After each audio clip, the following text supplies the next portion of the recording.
Guys, welcome back to my channel. जर तुम्ही new असाल तर हाय, मी विधी आणि आजचा व्लॉग आहे weekend trip to Ganpatipule. So let start the journey. सकाळी आम्ही आमची रोड ट्रिप स्टार्ट केली आणि आम्ही थोडासा ब्रेक घेतला ब्रेकफास्टसाठी आणि नंतर जर्नी कंटिन्यू केली.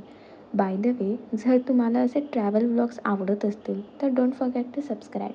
And finally we reach Ganpatipule around 11 वाजता.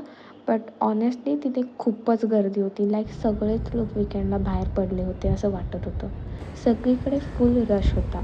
बट एनिवे, आम्ही नंतर वेस्ट बे रिसॉर्टला गेलो लंचसाठी अँड आय स्वेअर तिथलं जेवण खूप छान होतं.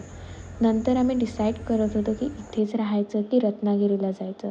पण नंतर आम्हाला देवळापासून 10 मिनिटाच्या अंतरावर एक डिसेंट स्टे मिळाला, सो आम्ही तिथेच राहिलो. चेक इन केलं, थोडासा रेस्ट घेतला आणि मग संध्याकाळी मालगुंड बीचला गेलो.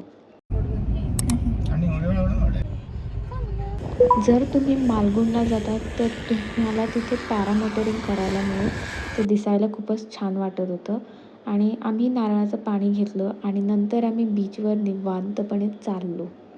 वेळ कसा गेला बीचवर हे आम्हाला कळलंच नाही आणि बघता बघता आम्हाला 8 वाजले.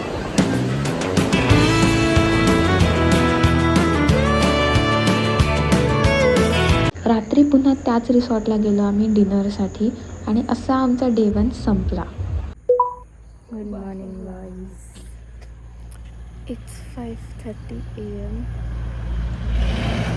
We are all ready to go to temple.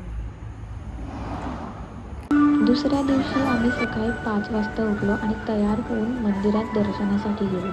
दर्शन झाल्यावर प्रदक्षिणा सुरू केली, पण मध्येच जोरात पाऊस सुरू झाला. थोडा वेळ थांबलो आणि मग पाऊस थांबल्यावर प्रदक्षिणा पूर्ण केली.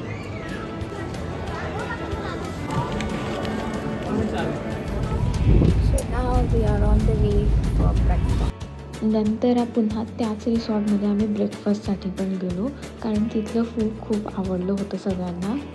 ब्रेकफास्ट नंतर आम्ही रूमवर आलो आणि नंतर आम्ही डिसाईड केलं की रत्नागिरी स्किप करूया आणि आता डायरेक्ट घरी जाऊया, कारण नेक्स्ट डे मला कॉलेज होतं. सो आम्ही अराउंड 10:30ला चेकआउट केलं आणि आम्ही परतीचा प्रवास सुरुवात केला. मध्ये आम्ही चहासाठी स्टॉप पण घेतला आणि नंतर कुडाळला आम्ही लंच केला. सो मग फायनली आम्ही घरी पोचलो.